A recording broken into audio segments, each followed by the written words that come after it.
thank you everybody for coming and for waiting outside and being so excited to be here. We're excited that you came. We're going to do about 45 minutes of chatting up here amongst the three of us. And then we've got all kinds of good stuff in store for the end. We're going to Skype in the inspirations for the film, Sue and Saru. Yeah. Let's hope that works. And if you think of some questions, so I'll call on you toward the end. We'll set up some mics.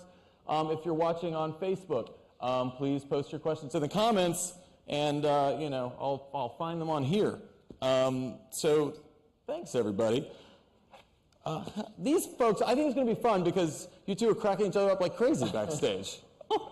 Yeah, it's been a constant kind of, I've been ruining every one of Nicole's pictures on every red carpet because I'm so awkward. Not. You know, but she's, yeah.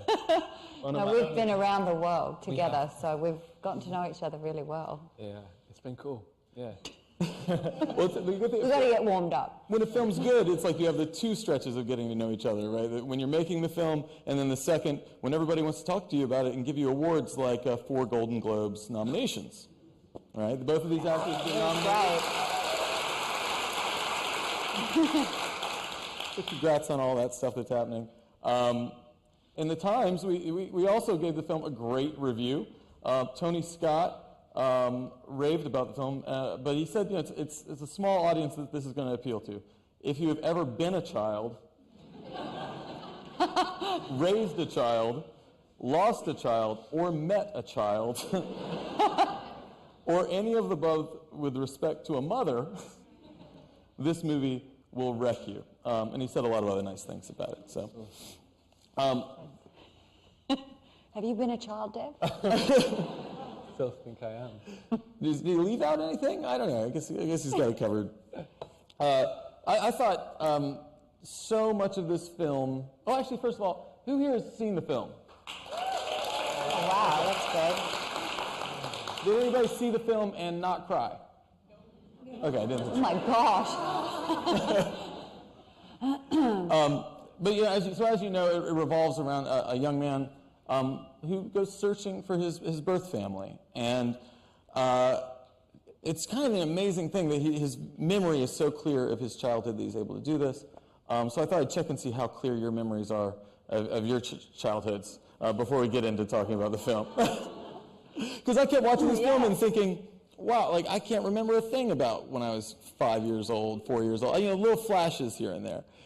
For you, what's it like when you think? If I were to ask you, what was the first image that comes to your head when you think of being 4 or 5 years old?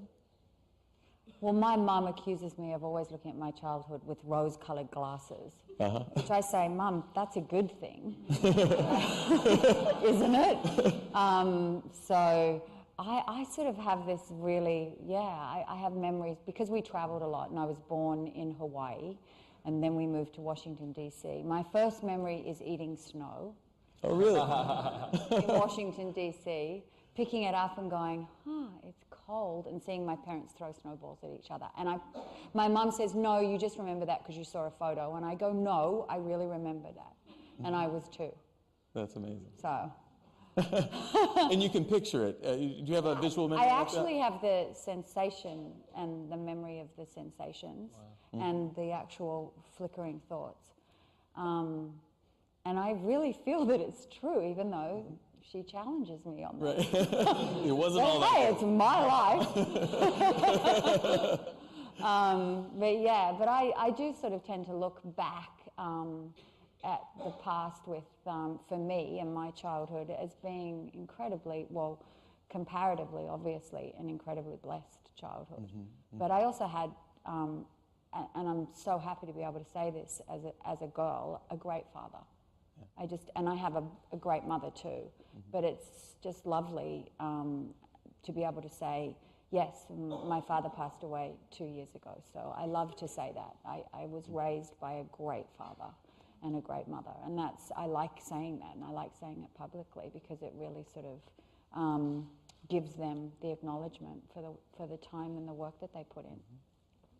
Okay. Yeah, it's so important. I mean, if you were to just a flash of what it was like to be 5, what memories cue up? Oh man, 5 or 4. It wasn't that long ago. It was a long time ago for me. I think I remember my great-grandmother giving me a bath, and I remember she had a bar of soap, and she would everywhere under my armpit. She'd keep her off, lifting me up in my hair, the bar of soap. And I'm looking at her, and she was this woman from a village in India, and she's just. I remember the tattoos on her arm, and it was like, I miss her. But yeah, same thing. That's what I remember. Yeah, yeah. I thought, since we're talking about memory, I have a few more memory questions. So what film do you first remember loving, like really loving a movie? Well, of course, for me, The Wizard of Oz. Yeah. But I've always said I was so interested in the Wicked Witch and not Dorothy. Which, what does that say? Because I remember seeing those stripy red stockings when they curl up after the house lands. So that was like, wow.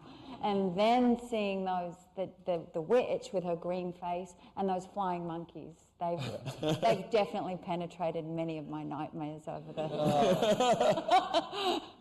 But yeah, that was probably the first. But then I was very into literature. That was I was raised on reading books. So as much as I'm an actress and I work in film, I was actually raised on literature, and that's probably what caused me to become an actress. Because I would get lost in the stories, and I would read big novels when I was very, very young, and I really credit that with building my imagination and building my desire to tell stories. Yeah. How about you? What's the first film you remember loving? Probably Enter the Dragon. Yeah, it was Enter. It was Bruce Lee. Oh, that's right. You're into martial arts too. Yeah. I snuck downstairs and watched it through the banister. I saw this guy, and he was just like, "Wow!" And I was like, "Wow!" That was the moment I wanted to be an actor. Actually, that was the moment you wanted to be. Wow. Yeah. It was way past my bedtime, obviously, because the film's very violent. But it was super cool. Nicole, what was that moment for you when you realized that acting was something you might actually be able to do? Well, growing up in Australia, it's actually it's more of like a fantasy. When I was the generation that I came from, the industry wasn't really there to support it. So it was more like, oh, in my dreams, that would be great. And then I would, sort of become, my parents would say, yes, but that's not really going to happen, so what do you really want to do? And I'd go, well, I'd like to be a lawyer, or I'd like to be a doctor. My father was a doctor. So I would, I'd kind of be forced into those paths. But I think when I was 17 and I saved my money. I started working when I was 14, and I would save my money. And I was able to do a down payment on a small flat that was above a shop when I was 17 years old. It was one bedroom, and my dad would come and spackle the walls and paint them and everything, but it was my place. Right. And that's when I went, I'm actually going to be able to do this. At least have somewhere to sleep. And that I think that's primarily was their concern, is that being a child, when you're entering into a career, they want you to be able to make some money and take care of yourself, and they just thought that acting wasn't going to be able to do that because there wasn't the industry to carry you. But hey, I'm still here. And I'm curious, when you were watching films, and we've got a lot of fans of yours here. I'm wondering who the two of you were fans of at that age. Was there somebody you tried to walk like, styled your hair like, dressed like? I once went into and tried to get my hair cut like MacGyver once back when I had hair. It's absurd. But how about you two? Come on, Dev, I can't talk all the time. Mine was Bruce Lee, like I said, it's splitting image.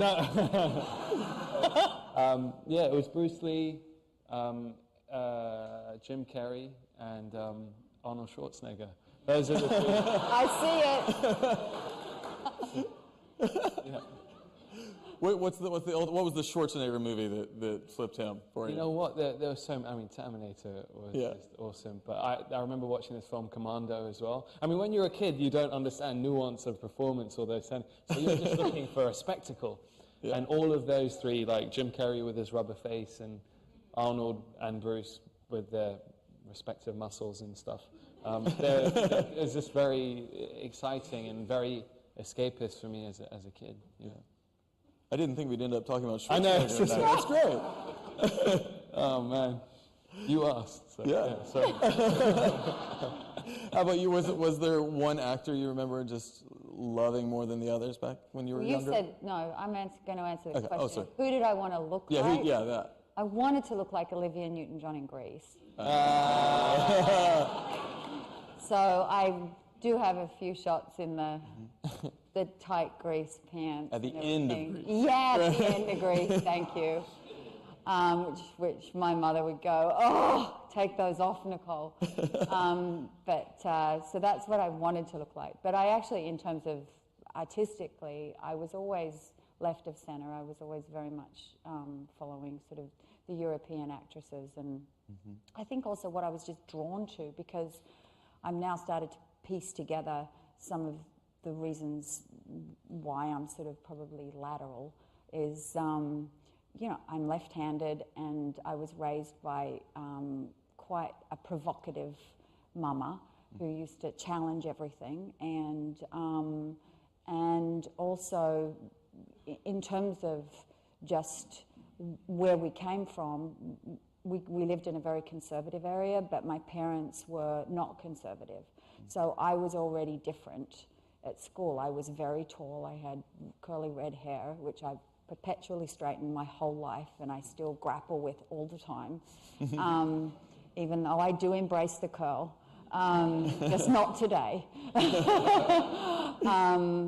And I think I was just always drawn to things that were different, people that didn't conform, and stories that were not necessarily heroic. And so I was that was a windy path for me, but it's who I am, and I give over to it, and I've always attached to the underdog. When I was at school, that was who I would befriend. That's what I liked to be with. I probably considered myself an underdog as well, and that's what I'm drawn to. That's so true. When you talk about, it's interesting the way you talked about your mother, you know, kind of pushing back at you in the earlier story too, about the rose-colored glasses and saying no. Yeah. How do you think that shaped you? And what was that kind of challenging like? I mean, I think a lot of parents just want to support. She was a feminist. She came out of the time when she fought hard for a lot of the things that I just take for granted now. She instilled that in me very early. So she's obviously, I mean, I speak about her a lot, so she's had a massive impact on me. And I credit her a lot with the way in which she formed my sister and I, and the way we are wired and the way we think. But I also credit my dad. But I think because she came from that generation where she probably would have liked to have been a doctor herself, and she didn't. She couldn't, for certain reasons, which, you know, I won't go into. But I suppose she then raised two girls with the idea of you can be and do anything you want to do. And I'm grateful for that, so grateful, because that put me in a place, and she sent me to an all-girls school. And that formed me as well.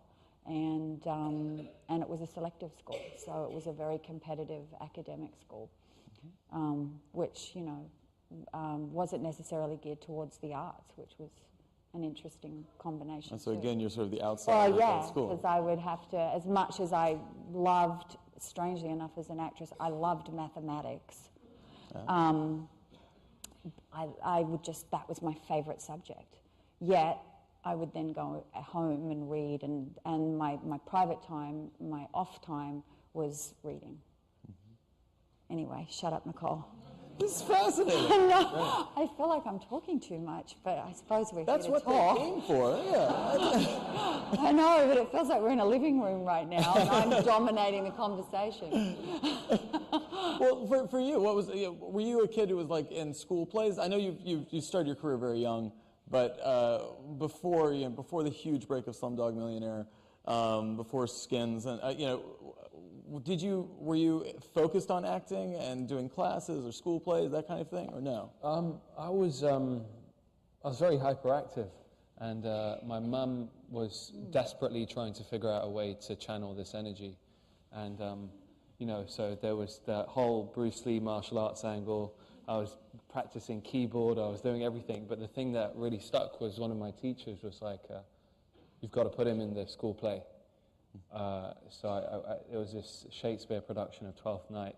And I ended up playing this character called Sir Andrew Aguecheek. And, you know, it's period, so we put on these football socks and had the garters and all that kind of stuff. And I won this little award. And then from then on in school, and it was the first time I felt like I'd connected. And I saw my dad, who's a very kind of, you know, he doesn't kind of express much, you know, moved. And my mum, you know, I could see the pride in her eyes, and I felt like, oh, wow, this is amazing. And so that's really, I was doing pantomime in school, really, until she saw this open casting in a newspaper to do skins, yeah. That's how I got that, yeah.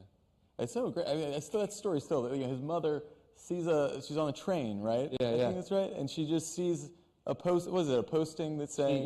She traveled, she was a carer for the elderly at the time, and she goes on the tube. There's a free newspaper called the Metro on every chair. And in the back there was a little newspaper cutting, and it said, new teenage drama on E4, which is like a sister program of Channel 4. No acting experience necessary. If you're 16 to 18 and you want to be on TV, then come down to the National Youth Theatre on this day. And I had my exams at that time. Not that I really cared, but she tore it out and didn't tell me until the day before. And she's like, oh, by the way, tomorrow we're going to bunk off the morning of school and we're going to go to this. And I was just so upset, and I was, you know, this teenager that didn't want to be pushed out of his comfort zone or embarrassed, and I was like, Mom, I hate you, why? I'm like, there's no Indians on TV, this is stupid. And she's like, I don't know, I thought she'd gone insane. And she's like, I don't know why, but we're going to take your school uniform, take your school books, or you can practice on the train for your exam, and we'll wait. And we queued outside, and there was all these drama students doing their vocal warm-ups and all that kind of stuff. And I was there with my Indian mum, you know, making sure my hair is straight. It was just horrible. And then they just pair you with two people. You two, here's a script going, you two. And it was around the block. And, you know, it's like American Idol or something. And I started reading like I would in 12th Night. I was like, hey, and it was really big, and they're like, all right, do it again, but now say it like you're on the phone to your friend that you've known for ages. So I did it again, and then they all started smiling, and they called us straight in and said, yeah, we really like him, and that was the beginning. That's such a good story. I'm so glad. I mean, so again, moms to thank. Like, it goes along with the theme of this film, which is so much about. Sure, I will get us back on track. I promise. Yeah, you just did. That's an amazing segue.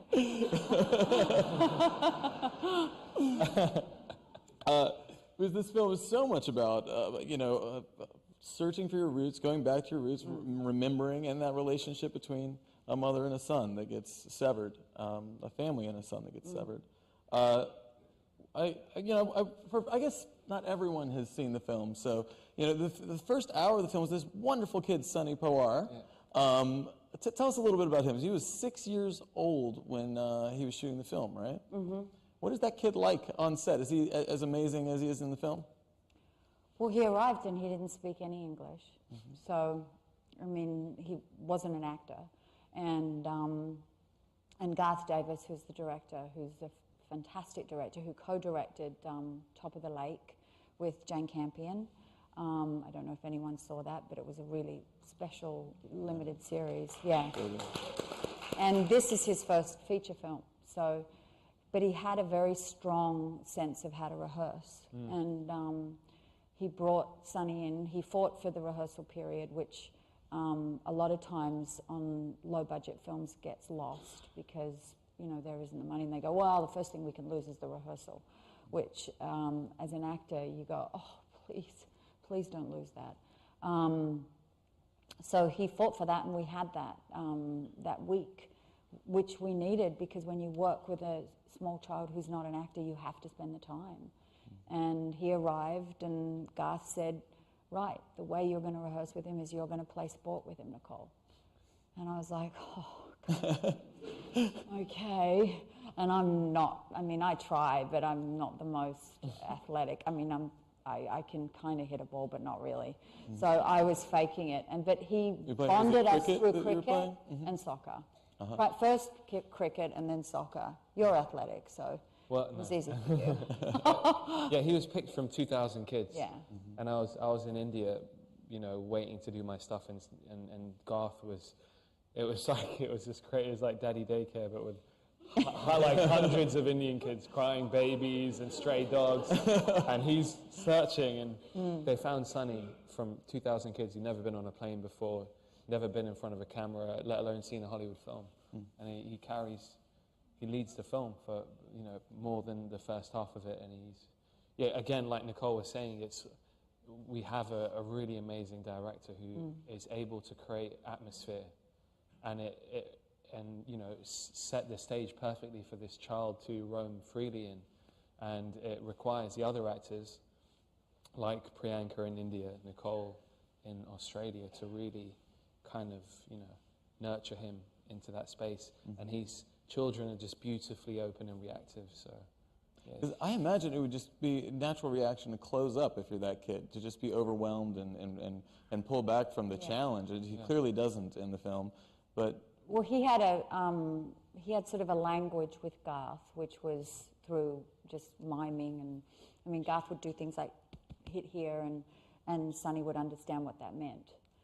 So they built their language, which was not verbal, which is fantastic with a child. Right. And then we all kind of moved with that and built our language too. I mean, it was different because I was female, and so he had a different reaction to me, and I had to sort of always go, he'd sometimes sort of push me away, and I'd be like, gentle, soft with me, soft. And he'd sort of wink at me and smile. But the other thing, which I think says what a good director Garth is that when you work with children, he would keep the camera rolling, and he would just shoot and shoot. And so it started, there was no action and cut. There's more just like moving and into places and finding the scenes that way, which is a great way to work. I mean, everyone has different criteria, directors, when they work, but Garth's is very fluid, wouldn't you say? Yeah, 100%. So. It's such an ambitious first film to take on working with an inexperienced kid like this, so young. And India, shooting on the streets of India, and but he's ambitious, but he's also radiant, I have to say, as a person. He's one of those people that is just, and I think you can see it in the film, you feel his heart and his radiance, and that's wonderful when he also has the grasp of the cinematic language, because he's directed a lot of commercials, so he was able to cinematically, and we have to sort of throw props to Greg, who shot it as well, because they have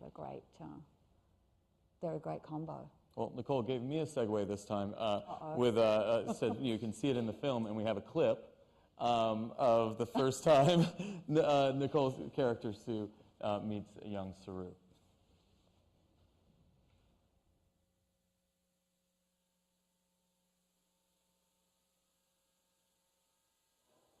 Fantastic, right? Yeah, it's just, I mean, to get that level of comfort to play someone's mother, to play a young child's mother, must be different than simply working with a kid in a comedy or something. You know, there's a bond that you've really got to establish that you see in these scenes. Yeah, you have to establish trust, actually. And there's scenes where, like, I have to give him a bath, and when you bathe a child, I mean, that's a very exposed, vulnerable place for a child. So to get him to let me do that requires just, I mean, it's just time. You have to put in the time, and you have to build the trust with the with him. But he's a really bright boy too, and he's really sweet. We've actually, he's not coming on now, unfortunately, but we've had him around, and he's been doing some things, and he speaks English now, which is a beautiful thing to have seen happen over the course of. Picked up so quickly. Yeah. So. That's amazing. I mean, and I wonder, as you were reading this script, as an adoptive mother, I imagine you could read another script that wouldn't handle that dynamic well. You know, that wouldn't ring true to your experience, or to the thoughts you have about adoption and that relationship. When you read this script, what did ring true about it? Well, there's so many different ways in which you can tell a story about a birth mother and an adoptive mother. There's many different, it's complicated, and there's many different ways in which you can tell. This particular story resonated with me because a lot of times you don't find out about how the adoptive mother feels in terms of the birth mother, that the love is there. From the minute you hold the child, the love is there for the birth mother because, and this is from my experience, because of you're all connected.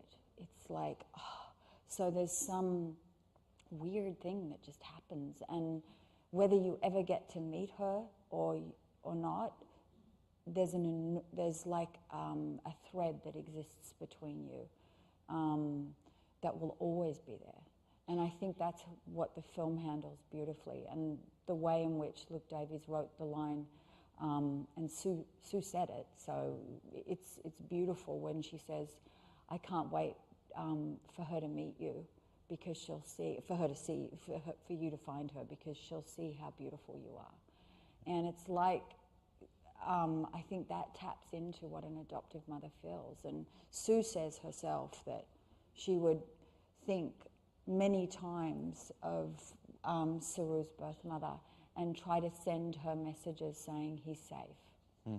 I want you to know he's safe.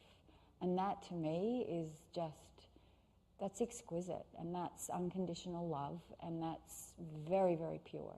And it's deeply emotional for me. Yeah. So.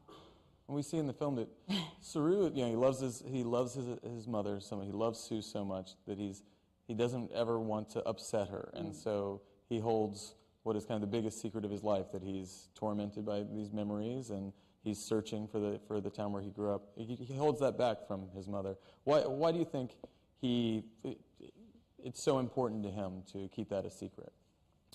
Well, I think it's more about the gratitude and respect he has for the mother that gave him a second chance at life. Sue, and he really loves her, and he didn't want her to ever feel that he was ungrateful. This is that journey to find his mother, was to answer those unanswered questions that had been plaguing him for so long, and he wanted to just make sure they were okay and that they knew he was okay. That's a really tough thing to be plagued with, every day. And so, when I first met Saru, we sat down and had breakfast together when we were filming in Hobart, not too far from where the family lives, and he spoke about astral travel, which I'd never heard of before. And the concept of when he first moved to Australia as a child, every time his mother put a map on the wall of the world, and she pointed out where India was. And he looked at it, and she's like, that's where you've come from. And every night he would go to sleep, his heart would start to race. And he would feel like he was physically coming out of his body, floating above the earth. And then he would all of a sudden hover above India and materialize with his family. And he would tell his mother and his brother that he's okay. And he would do this every night. And he goes, I'd wake up sweating and exhausted, like I'd physically done it every night. I'd do this. And that's how I could hold those memories so preciously and tightly. And then it just so happened that this app came out that paralleled what he was doing in his head. You hover above the globe and then zoom into India. And it's really amazing when you hear him speak about it. Yeah. And the app, of course, is Google Maps that he uses by combining his very specific visual memories with certain landmarks and items. I mean, it still was a story that's so hard to believe that this worked out. It's, as you talk to Saru about that process, and of course the film, by the way, is based on his memoir, A Long Way Home, as well. But I'm wondering, all those hours you must have spent on set staring at that laptop, trying to make those scenes work. How did what you learned from Saru influence that part of the performance? Yeah, I think that the concept, I've done a lot of fake computer acting in my career, playing nerds and stuff, you know. But this is far more emotional, you know. And Saru, you know, the concept was that, you know, with every click of that mouse, with every scroll, he was getting one step closer to finding her, his destiny. And that's a really emotional process, you know, and a relationship to have with technology. So, and Garth, again, to keep bringing his name into this, because he really is a maestro at this. When I was in India to do the whole, you know, the preparation, that we all had our different things to do, and mine was to travel the trains and watch Sunny perform, and he made us play in the field that I walked through at the end, and he recorded the sound of these leaves, and Sunny laughing and Priyanka, you know, tickling him. And then when I'm sitting in cold Tasmania, sitting in front of this blank screen, or, you know, I could never wrangle the app, so I was sometimes over Russia or Korea, and I'm crying like, Mum, you know, but it's, like he would play the sound of them in India, and it instantly escorts you to this place, you know, to a place of nostalgia, and it's a real emotion that you can tap into that you had, yeah. So it's just to clarify, it's the sound of the leaves? Yeah, that he'd recorded on the, and he would play it back in the room on a speaker. And all of a sudden you're like, oh man, you know, I can feel it. And it just changes everything about how you're reacting with a blank screen. Yeah. And Nicole, how did you prepare? Did you also talk to Sue before the film shooting began? Yeah, I mean, she's very open to me. And I sent down a friend of mine to go interview her because I wanted her to be really open and not sort of anything else to get in the way. And I said, would it be all right if he just asked you a lot of questions and you answered them and I'd record them and then we meet so I can absorb you before we have anything enter into it other than just your life. So, and she did that for me, which was amazing. That's fascinating. Yeah. What kind of questions would you ask? Everything.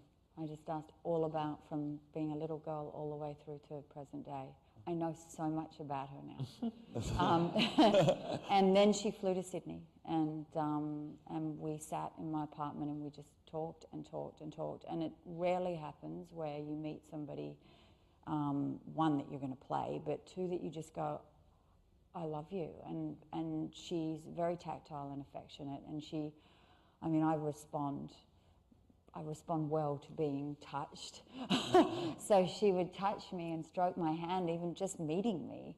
And she just said to me, you're going to be able to do this, and I've wanted you to play me. And we just shared, and she's now a huge part of my life, and I'm never letting her leave my life. Feels a very big part of my life in terms of this person who's incredibly non-judgmental and warm to me, and just nothing else but just sort of genuine, kind love. And I'm like, okay, I'll take it. So I hope we get to Skype with her, because you'll see she's really deeply maternal and very special. And she also, and I do want to acknowledge also Mantosh, because as much as this film isn't about Mantosh, she has another son, and he's in it, but it's not his story. But she's been incredibly good to him, and he's been so good to her, and they're a very tight family. Yeah. And Mantosh needs to be acknowledged in the family as well. Yeah. And John, her husband, the two of them. I mean, they both adopted together.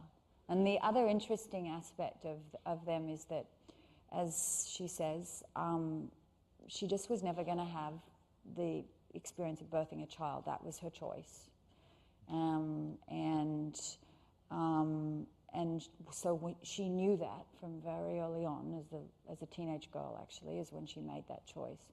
And when she married John, they met as teenagers. I think they were 17. I may be wrong, but it was very early.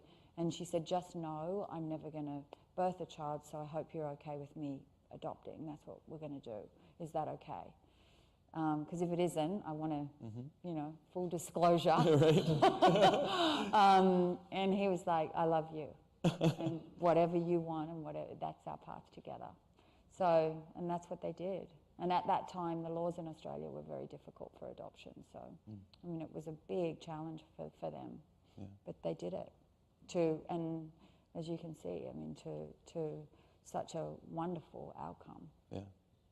And Dev, you mentioned going to India, riding the trains, and I think I read somewhere you spent something like 8 months kind of thinking only of this project, not looking at other roles. Why devote so much time to this film, and how do you use that time? It's really simple. I mean, you look at such an astounding script. I've never been sent anything like that, you know, and I have to think, God, I've never had the luxury as a Indian actor to be able to go on a journey with so much soul and pain and depth. You know, I mean, I'll get sent the goofy sidekick or, you know, that kind of thing, but to have a journey like this and to be able to share the screen with Nicole and Rooney and David and all those tremendous actors, that is special. And, you know, I called up my manager straight away and I was like, look, I'm not playing with this one. Like, we've got to commit every fiber to getting this journey right, not only because the script demands it, but, you know, so do the real people, you know. And so we, you know, a lot of it was Garth saying, I was doing a film with Jeremy Irons where I was even more skinnier than I am right now. I was a wafer with the short buzz cut hair, and he's like, we need you to grow your hair and we want to make you a bit more masculine, I guess. I was like, oh, thanks, man. And, you know, it was the accent was, you know, something that was tough for me to grapple with because I'm not very good at them.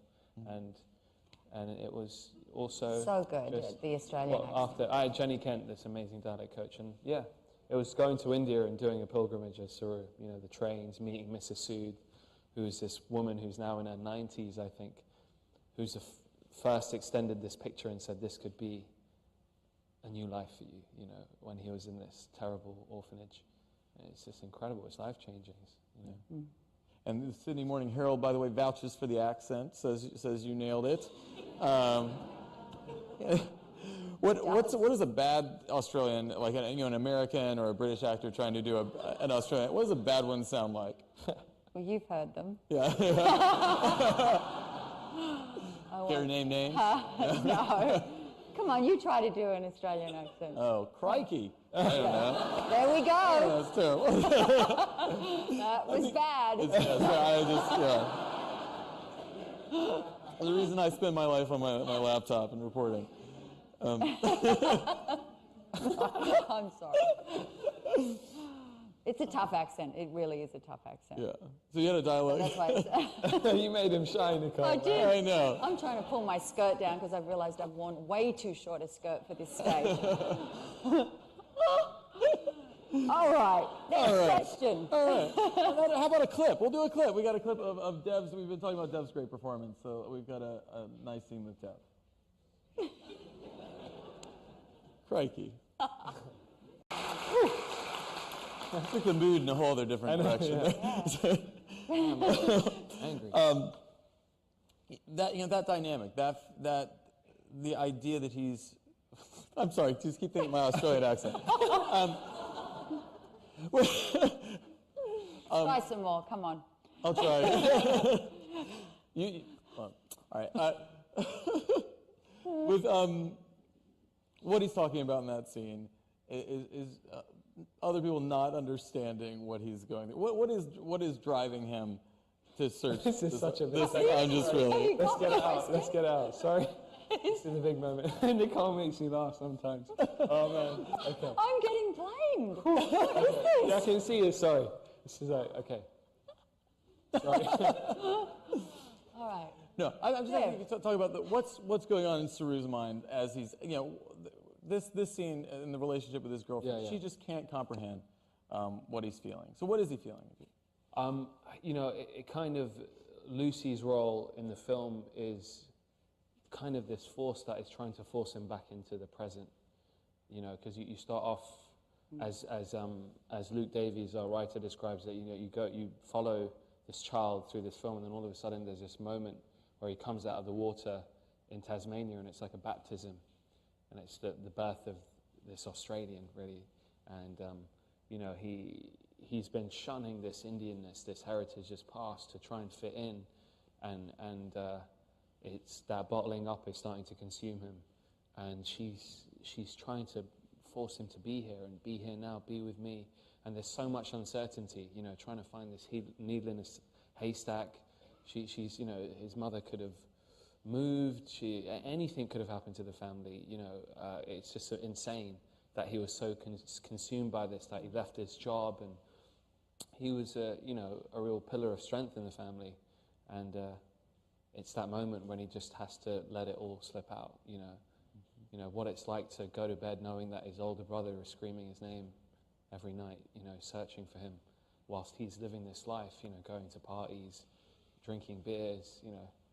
It's that duality that is tearing him apart. Yeah. When, you know, it's such an emotional film. We talked about everybody in the audience crying. You know, I was crying. My mom was crying when we watched the movie.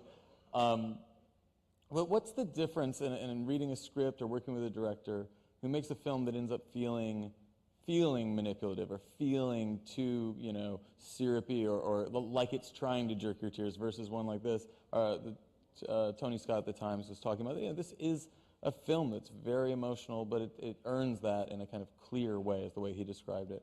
But when you're working on different projects, I'm sure some just feel more true or honest than others. In those, how does Garth achieve that in this film? You know, to not push it too far into a kind of a maudlin direction.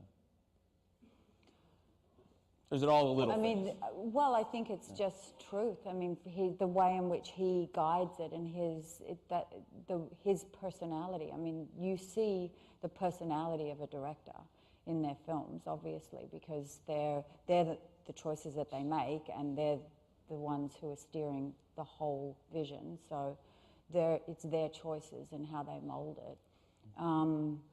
So this is very much of him. And I think when you're, as an actor, you're contributing, you're not leading. So you are, and for me, I love coming in and being able to explore many different ways in which a scene can play out and find it. And so that means exposing myself so that they have choices. And therefore they can edit it and shape it in particular ways. There's other actors that won't do that. They choose how the performance is going to be and they structure it and that's it. And you cannot then maneuver within that. But I like trying things and you never know, and giving them so that when they're in the editing room, they do have, I mean, I'll have strong ideas, but I do want the direct, because you never know with film. It's such a, something you thought was going to work suddenly doesn't work. Something you think is coming across isn't there. I mean, and I always say, for me, when I watch something, if I'm 70% happy, that means it's really good, because I'm so tough on myself. So 70% is amazing. I've never gotten over that. In terms of that's probably where I hit. If it's 20%, it's not very good, and usually I end up somewhere around 40 or 50% happy. So, but that's just because I know what I was hoping for and trying for, and what I feel inside, and therefore then what ends up being. But I'm not right.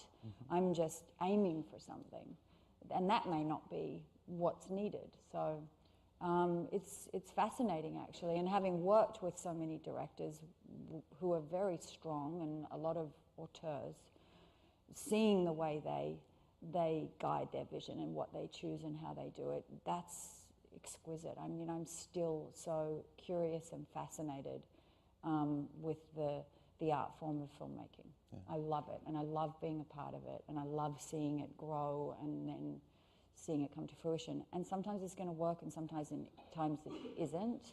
And at 49 years old, I go, I want to still stay in a place of being brave and not caring, you know, if something doesn't work, because otherwise you're never going to surprise or find new places to exist in. Yeah. I think the first time that I but that's how I feel. So I think I'd never really understood restraint, and Garth is a champion of restraint. You know, there's a lot of times when you're doing those laptop scenes or doing something. It's funny you show that clip because that's the one where he goes for it. Right. But actually, much quieter than. But yeah, it's a really quiet performance, and he pushes you to that space. You want to be, as a performer, you want to go there and like, yeah, and do that kind of stuff and display all this, you know, all these things, these gadgets you've accumulated on each film. That you know, and also it comes down to that thing, you know, there's no spoiler in saying that the atmosphere, you know, that scene at the end, you know, spoiler alert. I'll do this when it's over if anyone's listening. But, you know, when there's that reunion, me and Priyanka are in India in the middle of nowhere, and I had nothing to do for 3 weeks, so we would have dinner every night and talk about the characters. And then a week and a half before that shot, which was my first shot in the film, he said, "You're no longer allowed to see each other." And I'm like, "What? What do you mean?" He's like, "No, you can't, don't spend any more time together." And he starved us of this energy, of this friendship. And I experienced her in this scene as you did, as an audience. You know, I'm walking around this corner, and they found the only English speaker in this village, this man who was a local school teacher, who I show this picture. And I'm like, "Oh, I'm this guy, I'm looking for my brother and my mother." And he walks around the corner, and I'm walking through this alleyway, and in the distance I see these 3 women. And as I get closer, I see it's Priyanka, and she's got this amazing makeup. They've aged her. And we just collide, you know, we just come together. And everyone around us, there was no planted extras, they were all real villagers from that town. So she had told them, which I wasn't aware of, that I'm about to meet my son, who I haven't met in 20 years. And I'm going to meet him today. He's coming. So I'm speaking English in an Aussie accent. They don't know what I'm saying, so they're purely reacting to the truth of that moment. And we hug and we're crying, and she's touching my face. And all of a sudden, I can hear sniffles, and everyone else's hands start reaching up. Like you're an avatar, you know, they're all yeah. And, you know, like, we couldn't keep resetting and cutting, because it's like being in a coliseum. They start to see the illusion. They're like, you know, there's some of the boys in the back. And they start giggling, so you have to be in it. And then Garth will come in and go, "Just go a bit apart and try that bit again." And you have to do it, grab it quickly before everyone kind of turns feral and sees this illusion. But it's really down to him. He's amazing at doing that. So in this film is, you know, it's a rare positive story about technology, right? Usually it's a dystopia, Yeah. robots are taking over the planet. This is actually a really romantic story about technology. And now we're going to try some technology here with Skype. So be patient with us if it's a little spotty. We're going to do our best. But if it works, we're going to have the pleasure of meeting Saru and Sue Brierley. Again, you know, Saru, the film is adapted from the memoir A Long Way Home by Saru. We will see if this works, and then I'll take some questions from our Facebook page right now. I've got them on this iPad right here, so we're so high-tech. Hey! Can they see us? I hope they can see you. Hey! What's up, guys? Yeah. Oh my gosh, that's incredible. Saru, you handsome bastard. Got some business here, Dev, because last time I got a kick from you. So. Darling Sue, mwah. How are you holding up? Pretty well. We're doing good. We're ready to head off on our big tour around Australia next week. Awesome. We're going to do lots of talking and praising you very much, and wonderful we think you are. Oh, dear. We miss you guys. Yeah. Oh, we do too. We miss you too. We Is it had warm there? withdrawal symptoms. It's cold here. We're in New York. It's warm there, right? Warm here, lovely. Sorry. Just rubbing it in. Yeah. Thank you so much for joining us. Thank you for having us. Our pleasure. We've been taking questions from all the people watching online, and I'll read a few of those to you. The first one we have is for Saru. How did it feel to watch your younger self, to watch the fantastic 6-year-old actor play you?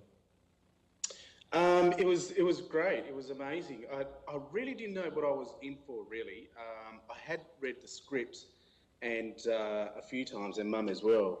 But when I came down I was a bit nervous to sort of see, what would sort of come about and what they've done. And I sat down and I wanted to see the movie by myself without Mum and Dad sort of seeing it with me.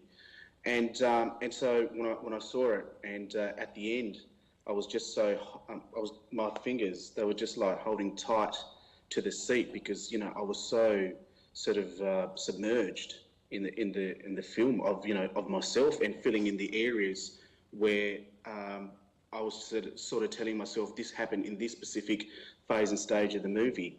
But, it was just so enthralling, and, I was sweating, and there was times where I'm just trying to hold back the tears of, all those sort of life-threatening events and the emotions and everything that was sort of going on at the point in time.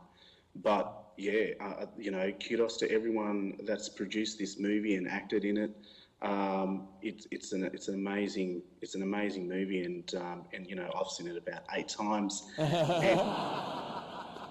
And you know what? There isn't like a moment where you're like, I'm bored of this movie. I want to do something. It's just there's always new things that are popping up, and you can see sort of themes coming up in the movie as well. There's just so much attributes that I'm even finding myself to this movie, as well as, being the author of A Long Way Home. And, I'm really sort of thinking about my life, and it's like, there's things that reoccur that has happened as a child, and now it's recurring as an adult, the way that I'm strategic and diplomatic about things. And, I'm really happy, that everyone gets to see this amazing, profound, enchanting movie.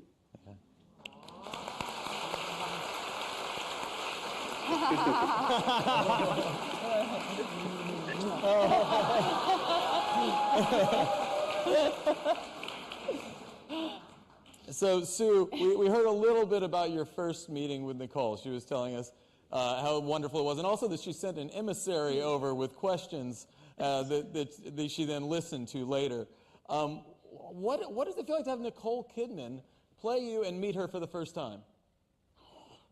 Oh, well, from the second it was told to me that my dream had come true in that regard, I decided, really, you don't often get your wishes in life, it's often a compromise and really with the filmmaking, so much of this project is out of our hands. We lived the life. The story was written and based on Saru's book, but then we passed it over as a project, and I guess, we had to really trust that everyone would do the best by it, and they certainly have. It was quite hard knowing it was all happening, and then seeing it, then deciding, yes, that's fantastic, but the apprehension was sort of there in some parts of it. But I certainly trusted Nicole to do just an amazing job, which, she filmed for, I don't know, hundreds of hours. So in a way, there's so much more in the can that would have been quite traumatic to produce. And my biggest issue was that I often felt coming off the set that Nicole would be quite fragile, because I know it's tough, I've been there. And yeah, so I always kept that in mind. So I really appreciate the depth of the performance, because I know it from first-hand life, and she totally got it. You got it, darling Nicole, you got it.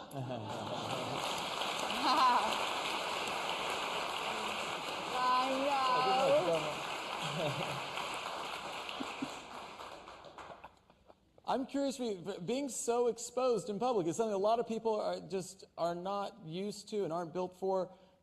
Saru, you've obviously traveled with the memoir. There have been television documentaries, news stories. What's different about traveling around with this film in terms of the way people respond to the two of you? I think there's from people being on the sort of literary tour and in Australia and around the world, people can imagine, what I went through by the sort of the images that sort of come up in their minds. But when it comes up something like this, it's a little bit more going to another dimension, another sort of sense that's been heightened, and it's so gripping that people are just so enthralled by it that they want to know more about other things that have come about for themselves, because every individual person that leaves the theatre after watching this movie has got lots of questions and see life in different ways that some of them people are find that they're so amazed and it gives them hope and feel that there is hope in destiny and love and determination and just I guess strangers that generally just want to help out. But there's this. I've had so many questions that people have just asked about all sorts of things and just having sort of their own trials and tribulations about things. And there's not answers and there's no questions that's been asked all the time. It's always been different questions because each individual person, whether they're young or old, they have they see it in different ways.